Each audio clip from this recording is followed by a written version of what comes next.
모형이 성전, 곧 성막에 나타나고 있기 때문에 지금 성막에 가서 그리스도와 그의 사역과 그리스도인들의 그 실체에 대해서 지금 보고 있는 것입니다.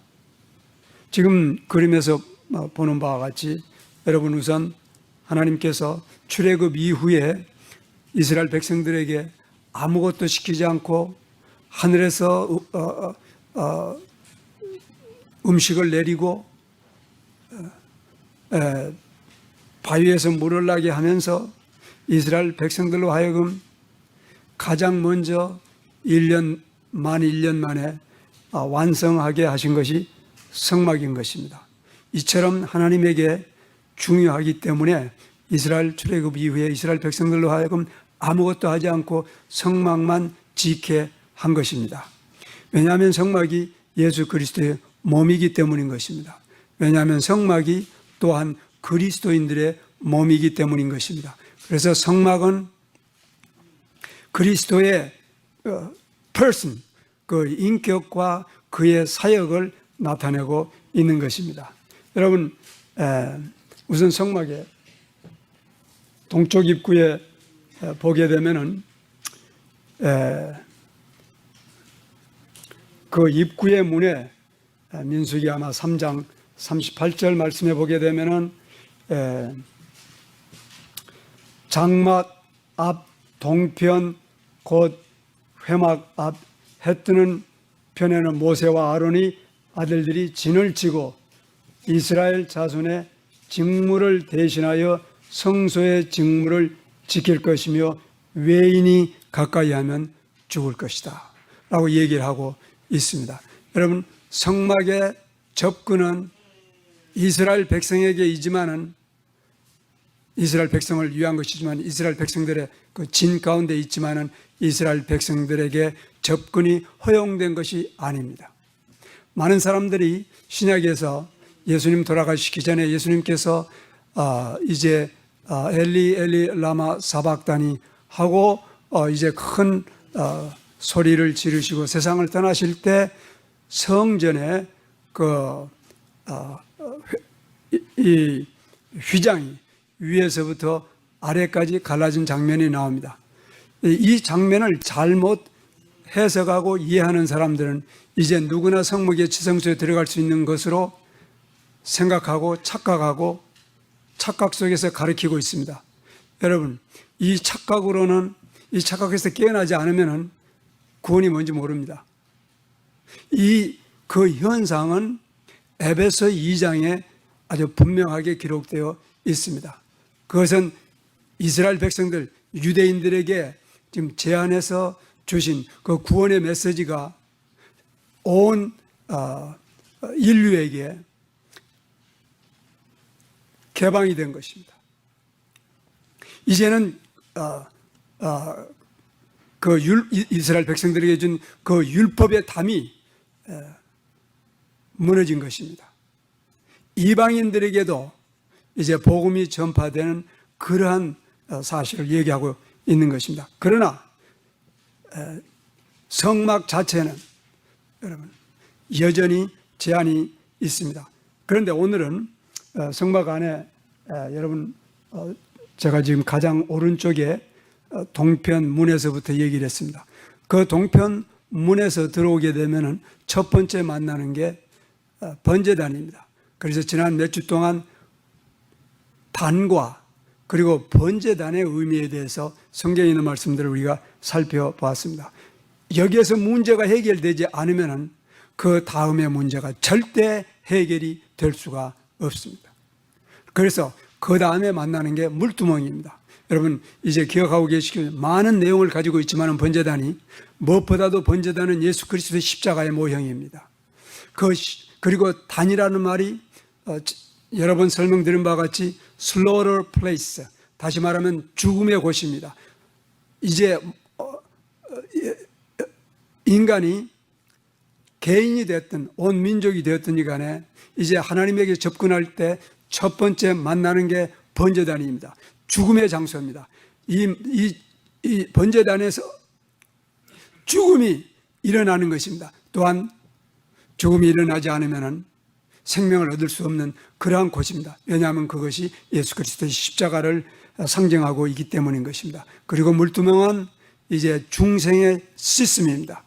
중생의 씻는 시스템을 받은 이 사람들만이 지금 첫 번째 휘장을 지나서 진설병에 오고 있는 것입니다. 그래서 이 진설병이라고 하는 게 여러분 성막 안에 있는 모든 물건들이 그리스도를 상징하고 있는 것처럼 말할 필요도 없이 진설병도 예수 그리스도의 몸을 상징하고 있는 것입니다. 그러나 진설병은 사실은 그뿐만 아니라 대단히 많은 것들을 상징하고 있습니다. 그래서 지난주에 그 일부를 살펴보았습니다. 그래서 오늘은 요한복음 6장에 있는 말씀을 살펴보기 전에 이제 여러분 그 하나님께서 이 성막 안에 몇 개의 그 물건들을 장치를 해 놓도록 명령하셨는데 여러분 이게 사실은 요한계시록이 21장에 가게 되면은 사실은 전능하신 하나님과 그의 어린 양이라고 성경에 얘기하고 있습니다. 그렇다면 우주를 지으신 창조주 하나님을 대표하고 있다는 얘기인 것입니다. 하나하나가 그냥 우리가 무지한 채로 지나가도 괜찮은 내용들이 아닙니다. 여러분 또 이렇게 질문을 가상을 해보십시다. 목사님 이걸 다 알아야만 구원받는 것입니까? 대답은 간단합니다. Yes. 그렇습니다. 자, 그렇다면 진설병이 가지고 있는 내용들을 성경에서 살펴보도록 하겠습니다. 우선 요약입니다. 그래서 제가 8개를 말씀을 드릴 테니까 오늘 주보에는 기록이 일부만 되어 있지만은 여러분들이 기억을 해 두시고 이게 요약이니까 집에 가서 그 자세한 내용들을 공부를 해야 됩니다. 여러분 항상 자신이 공부해야 됩니다. 첫째, 진설병이 나타나고 있는 것은 하나님의 임재입니다. 그 하나님의 임재를 진설병이 나타내고 있는 것은 그 진설병이라고 하는 이름 자체에서 그 뜻을 나타내고 있는 것입니다. 제가 지난주에 그 진설병이란 말이 그 사실은 여러 가지로 번역이 되어 있는데 이게 적당한 번역이 잘 안 되는 것이라고 설명을 했습니다. 그래서 그 진설병이 히브리어로 기록되어 있는 내용을 그냥 순서대로 하면은 이런 것입니다. 떡 혹은 빵, 얼굴, 나의 얼굴, 항상 이런 순서로 되어 있습니다. 그래서 이걸 영어 성경들에서는 대부분 진설병을 bread of presence라고 번역하고 있습니다. 히브리 말에 얼굴이라고 하는 말은 반이인데 이게 두 개가 붙어 있어요. 떡, 얼굴, 항상 이렇게 할 수 있어요. 그래서 얼굴이란 말은 영어로는 물론 face라고 할 수도 있지만은 presence로 대부분 번역을 했습니다. 그래서 bread of presence. 그런데 이 두 개의 단어가 같이 있기 때문에 유대인 성경에는 이걸 이렇게 번역했습니다. Bread of the presence in my presence always. 제 생각에는 그래도 이 번역이 제일 나은 것 같습니다. 그래서 나의 임재 앞에 있는 임재의 떡 이런 의미입니다. 근데 이것을 다시 원래 히브리 말이 가지고 있는 얼굴이란 말로 번역을 하면은 나의 면전에 나의 얼굴 앞에 있는 얼굴의 떡 그러면 얼굴 그래서 헬라어 성경에서는 이걸 번역할 때 얼굴과 얼굴을 맞대고 이 단어를 썼습니다. 저 생각에는 그 단어가 대단히 바른 내용을 전하고 있는 것 같습니다. 그렇다면은 진설병은 하나님의 특성과 하시는 일 중에서 어쩌면 아주 중요한 하나님의 임재의 의미를 나타내고 있는 것입니다. 다시 말하면은 물론 예수님을 나타내지만은 그 하나님의 임재 앞에 들어온 사람들의 신분을 얘기하고 있는 것입니다. 하나님의 얼굴 앞에 들어온 사람들은 이제 그 동편 입구를 통해서, 그 다음에 번제단을 통해서, 그 다음에 물두멍을 통해서 이제 그 하나님의 떡상 앞에 와서 하나님의 면전에 있는 사람들은 벌써 이미 특별한 사람들입니다. 이 사람들은. 그래서 이 진설병의 위치가 엄청나게 중요한 의미를 갖는 것입니다. 하나님의 얼굴과 얼굴을 맞대보고 지금 사는 사람들입니다. 하나님의 얼굴 앞에 와 있는 사람들입니다. 이 사람들은 보배로운 백성들입니다. 예수 그리스도의 피로 깨끗함을 받은 사람들입니다. 왕같은 제사장들입니다. 하나님의 소유된 사람들입니다. 이 사람들은 이 땅에 사는 동안에 그들이 어떠한 고난을 겪을지라도, 그들이 어떠한 땅에서 살지라도 하나님의 얼굴을 떠나지 않는 사람들입니다. 하나님의 얼굴 앞에 있는 사람들입니다. 그 사람들이 그 거룩한 하나님의 얼굴을 24시간 보고 사는 사람들입니다. 그렇기 때문에 이들은 절대 죄악에 빠질 수 없는 사람들입니다. 절대 멸망될 수 없는 그런 사람들입니다. 항상 하나님의 얼굴 앞에 사는 그런 사람들입니다. 그래서 진설병은 그 이름 자체가 하나님의 임재를 나타내는 것입니다. 그들이 어떠한 고난을 당할지라도, 어떠한 시험을 당할지라도 그들은 하나님의 임재에서 쫓겨나지 않는 사람들입니다. 그들은 하나님의 얼굴만 바라보고 사는 사람들입니다. 여러분, 이것이 교회입니다. 두 번째,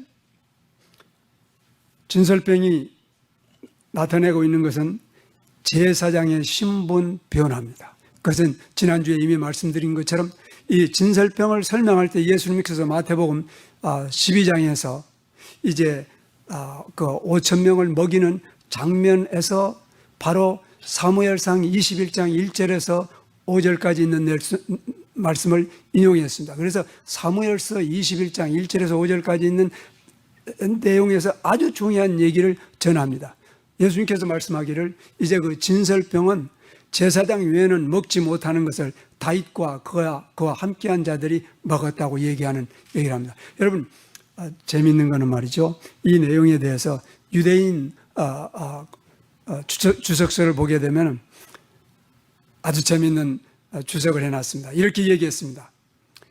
그 빵의 신령성에 대해서는 이해가 가는데, 그랬습니다. 빵의 신령성이라고 하는 것은 빵은 배고픈 사람에게 절대적으로 필요한 것입니다. 그런데 배고픈 사람 먹었어요. 다윗하고 함께한 사람들이. 그런데 그 다음에 문제가 유대인들에게는 해결이 안 되는 것입니다. 왜냐하면 진설병은 제사장들 외에는 못 먹습니다. 그런데 제사장이 아닌 보통 사람들이 먹었습니다. 그렇기 때문에 유대인 주석서에 이렇게 표현이 되어 있습니다. 토라의 법제 규례는 맞지 않는다. 여기까지 유대인들의 한계입니다. 그러나 이제 신약 성경을 보게 되면 마태복음 12장에서 예수님께서 아주 분명하게 제사장이 아닌 사람들이 떡을 먹지 않았느냐? 이게 무슨 얘기입니까, 여러분? 제사장의 신분의 변화가 온 것입니다. 지금 신약에서 제사장은 누구라고요? 구원받은 모든 사람들의 성경 어디에 있죠? 항상 여러분들이 그렇게 자신 있게 얘기하려면 나가 제사장이다. 아론의 후손은 아니지만은 이방인이 내가 제사장이라고 할 때는 성경에 근거가 있어야 된단 말입니다. 어디에 있다고요? 베드로 전서 2장 9절 또 지난주에 물었으니까 이번 주에 물을 것을 좀 성경 공부를 해야죠. 요한계시록에 가야죠. 이번에는 숙제 오시겠어요? 제사장의 신분이 바뀌어진 것입니다. 이것이 중요하기 때문에 예수님께서 다른 많은 예들보다도 진설병을 얘기할 때 바로 사무엘상 21장에 있는 이 말씀을 특별히 인용한 것입니다. 뿐만 아니라 그 장면은 이제 요한복음 6장에서 보시게 되겠지만 예수님께서 떡 5덩이와 물고기 2마리로 5,000명을 먹일 때 바로 이 말씀을 하신 것입니다. 그 다음에 세 번째,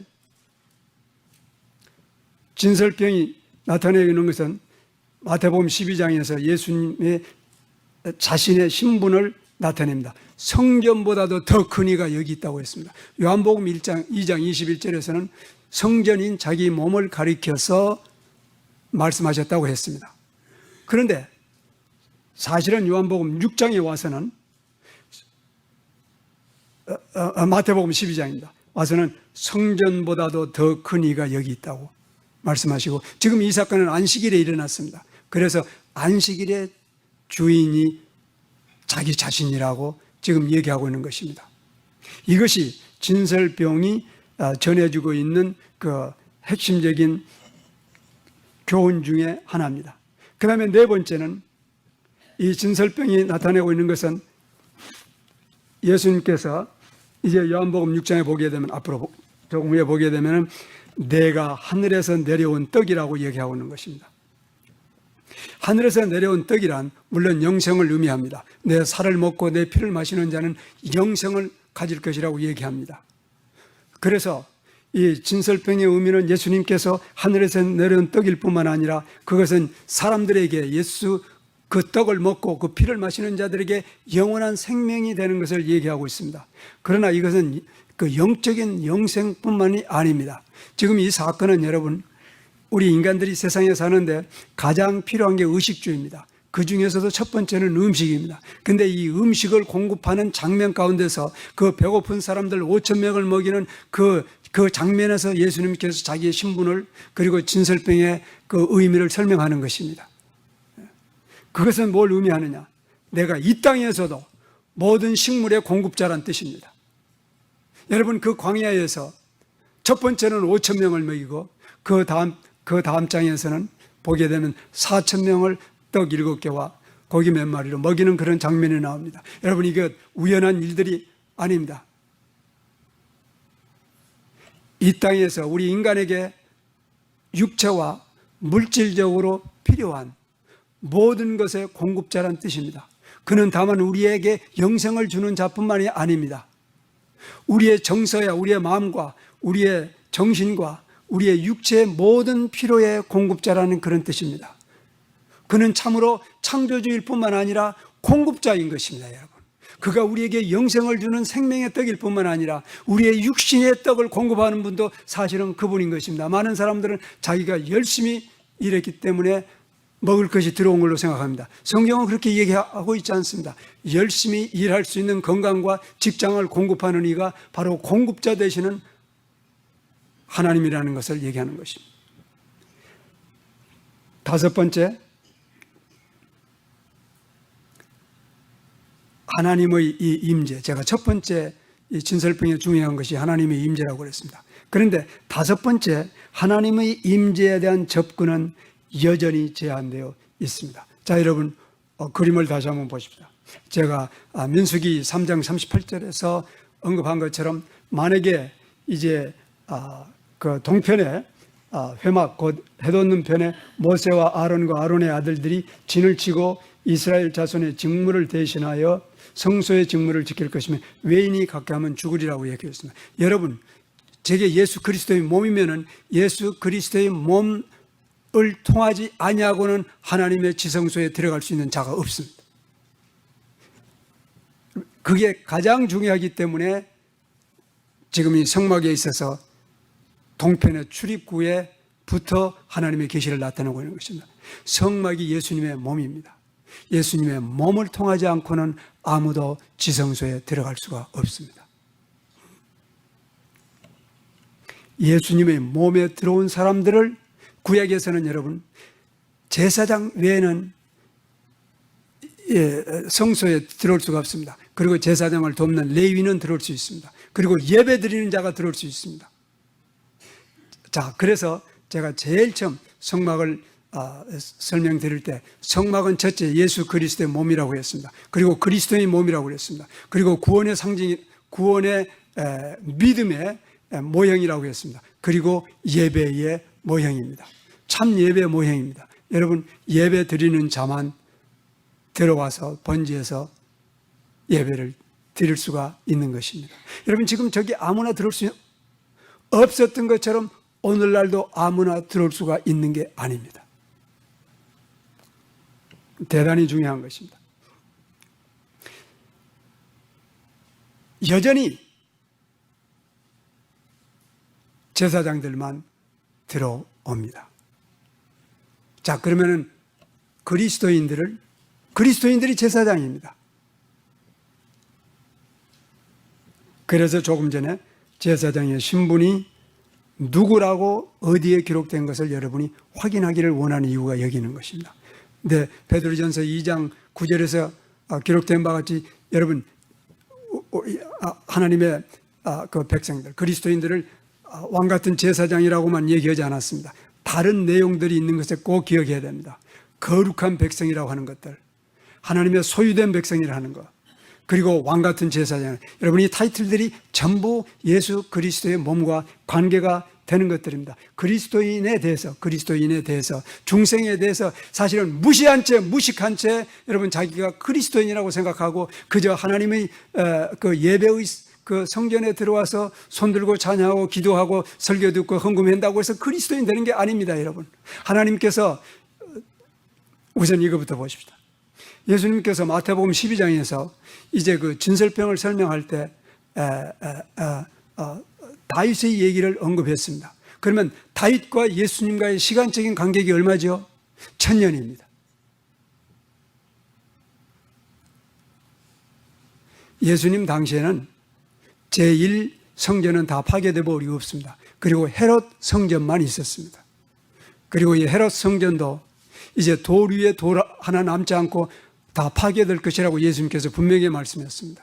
그리고 예수님 승천하신 이후 약 6년 사이에 문자대로 그 말씀이 이루어진 것입니다. 왜냐하면 예수님께서 내가 율법을 폐하러 온 것이 아니라 그 율법을 이루려고 왔다고 했기 때문에 그 율법을 자기 몸에서 이루었을 때 더 이상 물체적인 가시적인 성전은 있으면 안 됩니다, 여러분. 두 개가 공존할 수 없기 때문인 것입니다. 그래서 가시적인 물체적인 성전은 파괴되고 사라진 것입니다. 그리고 우리가 성전이 된 것입니다. 여러분, 그리스도인들이 자신의 신분을 알아야 됩니다.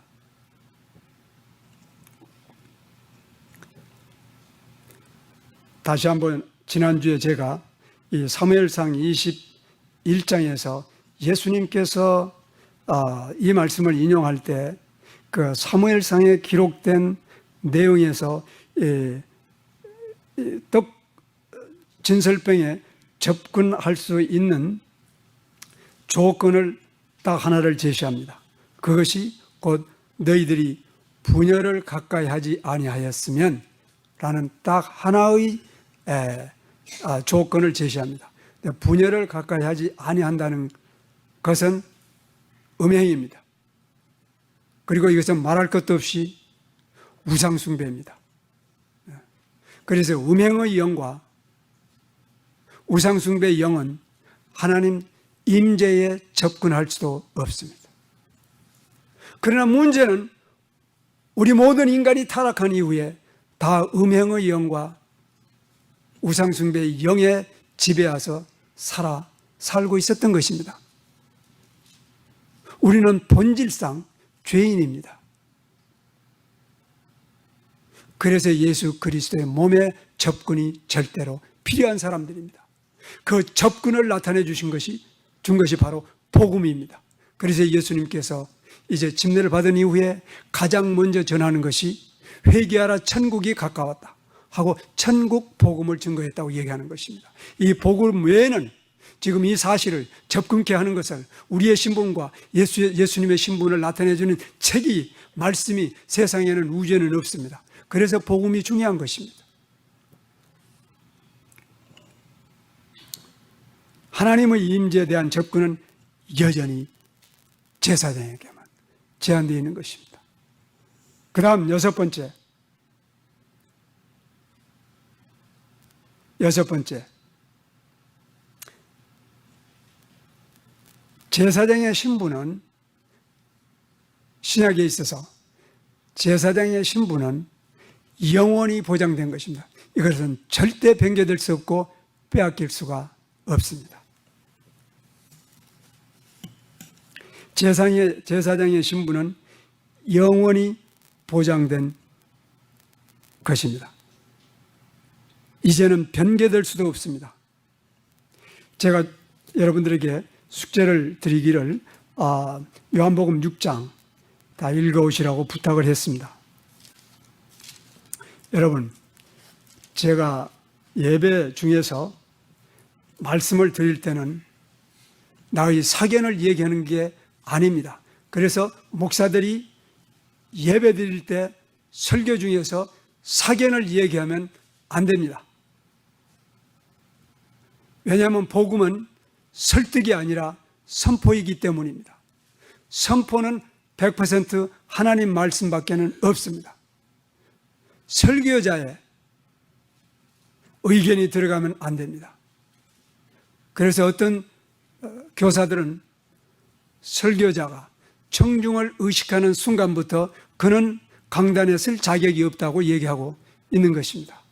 여러분, 내가 선포할 때 여러분들은 받아야 될 은혜와 의무밖에는 없습니다. 예수님의 말씀이 선포되면 오늘 요한복음 6장에서 여러분 보시게 되겠지만 세 개의 반응이 나타납니다. 제사장으로 하나님께서 자기 얼굴 앞에 데려온 사람들은 절대 쫓겨남을 받지 않습니다. 한 번이자 마지막으로 그들은 구원받은 것입니다. 그의 얼굴에서 영원히 쫓겨나지 않습니다. 이것이 바로 진설병의 진리의 핵심 중에 하나입니다. 라햄 이렇게 했습니다. 파님 얼굴입니다. 그리고 르파니 이게 얼굴입니다. 그리고 타미트 영원하다 이런 말입니다. 쫓겨나지 않습니다. 그래서 요한복음 6장 35절 말씀 보게 되면 예수님께서 내가 너희들을 이르기를 37절에서 아버지께서 내게 주시는 자는 다 내게로 올 것이요 내게 오는 자는 내가 결코 내어 쫓지 아니하리라. 뿐만 아니라 요한복음 10장 28절 29절에서는 이렇게 말씀합니다. 내가 저희에게 영생을 주노니 영원히 멸망치 아니할 터요 또 저희를 내 손에서 빼앗을 자가 없느니라. 뿐만 아니라 저희를 주신 내 아버지는 만유보다도 크심에 아무도 아버지 손에서 빼앗을 수 없다. 아버지 얼굴 앞에 있는 자를 어떠한 세력도 감히 빼앗아낼 자가 없는 것입니다, 여러분.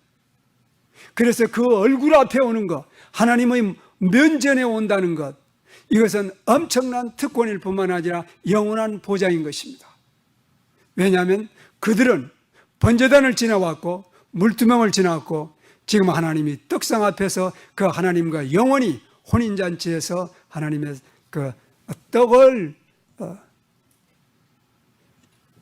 즐길 수 있는 그런 신분의 사람들인 것입니다. 다만 제사장만이 아닙니다, 여러분.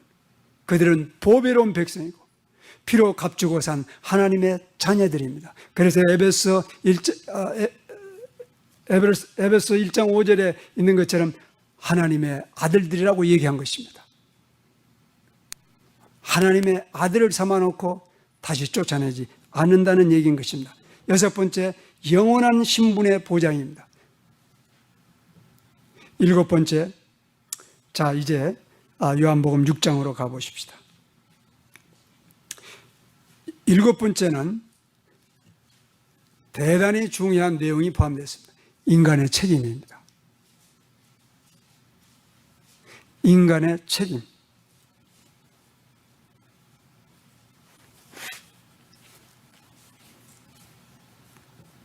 요한복음 6장 예수님께서 내가 하늘에서 내려온 떡이요 내 살을 먹지 않고 내 피를 마시지 아니한 자는 그 안에 생명이 없다고 했을 때 사람들이 세 가지의 반응을 합니다. 근데 그 중에 하나가 마지막 반응이 이런 것입니다. 이러므로 제자 중에 많이 물러가고 다시 그와 함께 다니지 않더라. 이게 세 번째 반응입니다. 예수님께서 여러분 중요한 것은 이 사람들아 가면 안 돼 하고 강제로 그가 전능하신 자이지만은 그들을 강제로 붙들어 놓지 않습니다. 우리가 하나님의 은혜로 하나님의 면전에까지 왔습니다. 그런데 에베소 2장 8절 9절 말씀 8절에 어떻게 되어 있죠? 에베소 2장 8절에 우리가 하나님의 은혜를 인하여 믿음으로 말미암아 구원을 얻은 것입니다. 이 믿음의 요소를 여러분 우리가 오늘 이 시간에 분명히 알아야 됩니다. 하나님의 은혜로 받은 믿음에 대한 책임을 우리에게. 그래서 예수님께서 그러면은 너희들도 떠나겠느냐? 그랬더니 시몬 베드로가 주여 영생의 말씀이 주께 있으니. 그래서 여러분 이 진설병은 궁극적으로 말씀입니다. 이 진설병은 궁극적으로 말씀입니다. 그래서 7번째는 인간의 책임이고, 그리고 마지막으로 제가 말씀드려 8번째로는 예수님께서 내가 하늘에서 내려온 생명의 떡이라고 했을 때는 그게 바로 생명의 말씀인 것입니다. 떡은 먹어야 되는 것입니다.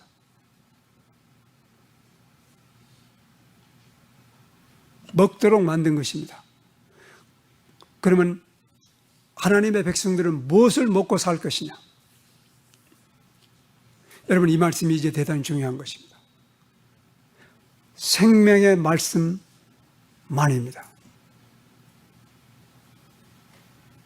그래서 예수님께서 그 사탄의 시험 받을 때 다른 무엇보다도 중요한 내용 중에 하나는 사람이 떡으로만 살 것이 아니고 하나님의 입으로부터 나오는 모든 말씀이라고 얘기한 것입니다.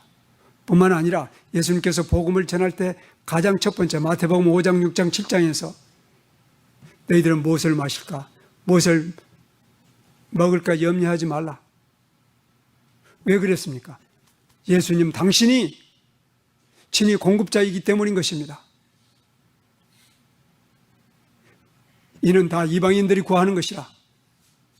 너희 천부께서는 너희에게 그것이 필요할 줄 아느라고 이 얘기한 것입니다. 그러므로 너희들은 이것을 구하지 말고 그랬습니다.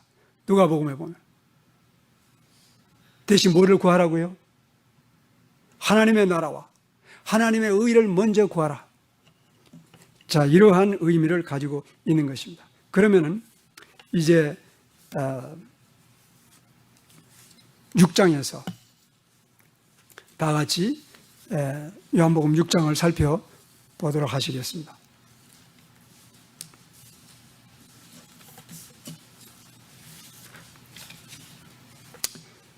예수님께서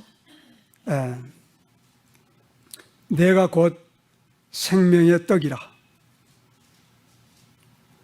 생명의 떡이라.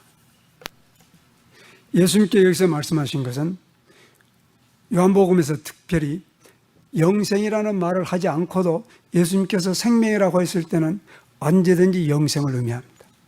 영원히 사는 떡이다. 그리고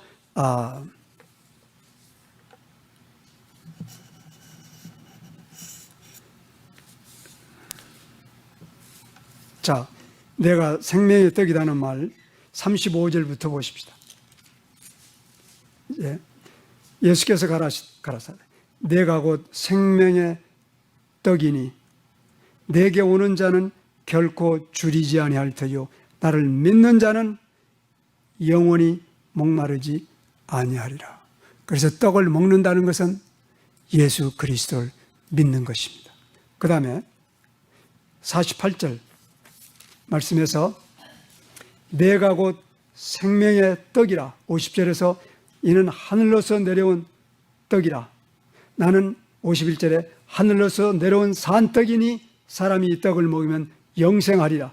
나의 줄 떡은 세상의 생명을 위한 내 살이라. 그런데 그 다음 구절 보면 52절에 첫 번째의 반응이 나타납니다. 여러분, 예수님의 말씀이 전해지게 되면 반드시 두 개의 반응이 나타납니다. 첫 번째 반응은 다툼이 난 것입니다. 그 다음에 두 번째 반응은 예수님께서 내가 하늘로서 내려온 떡이니 이 떡을 먹는 자는 영원히 살리라. 뿐만 아니라 내 살을 먹고 내 피를 마시는 자는 영생을 가졌고 마지막 내게 살리라. 여러분, 유대인들에게서 사람의 살을 먹고 사람의 피를 마신다는 것은 이거는 있을 수 없는 일입니다. 이게 비정상적인 지금 내용을 말씀하고 있는 것입니다. 그랬더니 다툼이 일어난 것입니다. 그러나 문제는 제자 중에서도 60절입니다. 여럿이 듣고 말하되 이 말씀은 어렵다. 이게 두 번째 반응입니다. 자, 여러분, 성경은 어려운 게 사실입니다. 그러나 구원을 위해서 만약에 이거 어렵게 되어 있다면 이거 문제됩니다. 이거 공부한 사람이나 학문을 아는 사람들이나 머리가 총명한 사람들만 알 수 있도록 성경이 기록된 건 절대 아닙니다. 이거는 글 못 읽는 사람들도 들으면 알 수 있도록 만들어진 것입니다. 그래서 이제 여러분, 성경의 중요한 부분들을 읽을 때 이건 어렵다고 하면은 안 됩니다. 그 어려우면은 여러분 계속해서 성경을 읽으세요. 또 읽으세요. 또 읽으세요. 결국은 성경에서 성경을 깨닫게 하고 성경을 기록한 성령께서 반드시 깨닫게 합니다. 왜냐하면 마태복음 13장에서 이제 하나님께서 예수님께서 씨 뿌리는 자의 비유를 할 때 그 씨는 말씀이라고 그랬고 그 씨가 어떤 씨는 길가에 떨어지고 어떤 씨는 돌밭에 떨어지고 어떤 씨는 가시밭에 떨어지고 어떤 씨는 좋은 땅에 떨어졌으니 좋은 땅에 떨어졌다는 것은 말씀을 듣고 마태복음 13장 23절에는 깨닫고 그랬습니다. 깨달음이 있어야 됩니다. 깨달음이 올 때까지 성경 봐야 됩니다. 깨달음이 오지 않으면 목사한테 묻든지 좋은 신학자한테 가든지 작은 누구에게든지 믿음의 사람들에게서 깨달아야 됩니다. 깨달음이 없이 구원받을 수는 없습니다. 그래서 이 말씀을 들을 때 어렵다고 그랬습니다. 그런데 그 다음에 여러분 대단히 중요한 얘기들이 계속 나옵니다. 어렵다고 그랬는데 여러분, 그러면 너희가 인자의 이전이 있던 곳으로 올라가는 것을 볼 것 같으면 어쩌겠냐. 그 다음에 살리는 것은 영이니 육은 무익하니라. 지금 여러분 진설병의 얘기에 있어서 모든 게 다 중요합니다. 그렇지만은 또 하나의 그 교훈, 살리는 것은 영이니 육은 무익하니라. 근데 육은 예수님의 살이에요. 같은 단어예요. 뿐만 아니라 여러분 고린도전서 15장에서 사도 바울이 이렇게 합니다. 혈과 육은 하나님의 나라를 유업으로 받지 못한다고 얘기하고 있는 것입니다. 근데 혈과 육이라는 단어는 지금 예수님께서 나의 살을 먹고 나의 피를 마신다는 살과 피라는 말과 똑같은 말이에요. 그 얘기는 뭘? 사도 바울이 하는 얘기와 예수님께서 하신 얘기의 그 의미는 뭐냐? 예수 그리스도의 살과 피, 예수 그리스도의 말씀 외에는 우리 인간이 전하는 내용, 혹은 종교, 혹은 철학, 혹은 경건, 혹은 율법을 행하는 선행, 이러한 것들로는 구원받을 수 없다는 얘기인 것입니다. 구원받을 수 있는 유일한 길은 하나밖에 없다는 얘기인 것입니다. 예수 그리스도의 살과 피를 먹는 것입니다. 이미 제가 여덟 번째에서 이제 예수님의 그 몸은 예수님의 말씀이라고 얘기를 하고 있는 것입니다. 자, 그래서 살리는 것은 영이니 육은 무익하니라. 내가 너에게 이르는 말이 영이요 생명이라. 다시 말씀입니다. 또 가라사대 이러므로 전에 너희에게 말하기를 내 아버지께서 오게 하여 주지 아니하시면 누구든지 내게 올 수 없도다 하였노라 하시니, 그러므로 66절에서 제자 중에서 많이 물러나고, 이게 세 번째 반응입니다. 그래서 결국 그들은 물러나버리고 맙니다. 누가 물러났다고 그랬어요? 소위 제자라고 하는 자들입니다. 이게 무식한 자들이 아닙니다. 예수님 말씀 듣지 않은 사람들이 아닙니다. 그 예수님의 모든 설명을 듣고, 예수님 이전에 다윗에서부터, 다윗 이전에 아브라함에서부터 모든 얘기를 듣고 그들은 결정합니다. 어떻게 결정했나요? 떠나기로 결정한 것입니다. 여러분, 하나님의 말씀을 듣고 깨달아야 됩니다. 그리고 오늘 결심하십시오. 깨닫지 못한다 할지라도 떠나지 마십시오. 생명의 근원이 여기에 있습니다. 예수님께서 제자들에게 묻습니다. 너희도 가려느냐? 여러분, 이 단어보다 중요한 게 없는 것 같습니다. 너희도 가려느냐? 너희도 가려느냐? 베드로 대답하기를, 주여, 영생의 말씀이 계심에 우리가 네게로 가오리까? 예수님께서 말씀하신 것은, 지금까지 6장에서 예수님께서 말씀하신 것은 영생의 말씀입니다. 진설병은 the bread of presence, 임재의 떡은 예수님 자신입니다. 먹지 않으면 죽고 떠나면 멸망입니다.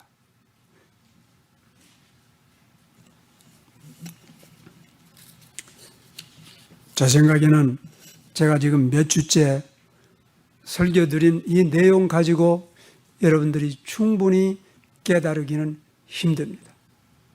그러므로 다시 출애굽기, 레위기, 민수기를 보시고, 그리고 요한복음 6장을 보셔야 됩니다. 그리고 특별히 진설병을 얘기할 때는 마태복음 12장 1절에서 6절까지와 그리고 그 내용을 기록한 사무엘상 21장 1절에서 5절까지를 읽어보고 깨달음이 와야 됩니다. 그리고 과연 나의 신분이 제사장이 되었는지, 그래서 이 진설병을 먹을 수 있는지 신분의 확인이 있어야 됩니다. 진설병을 먹는 사람들은 반드시 번제단과 물두멍을 거쳐 온 사람들입니다.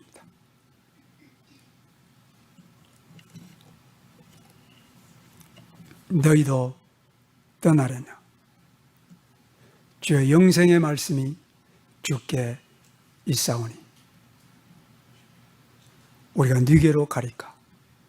다른 데 가면 죽습니다. 이분을 발견해야 됩니다. 다른 데서 발견할 길이 없습니다. 성막 밖에는. 기도하십시다. 살아계신 우리 하나님 아버지,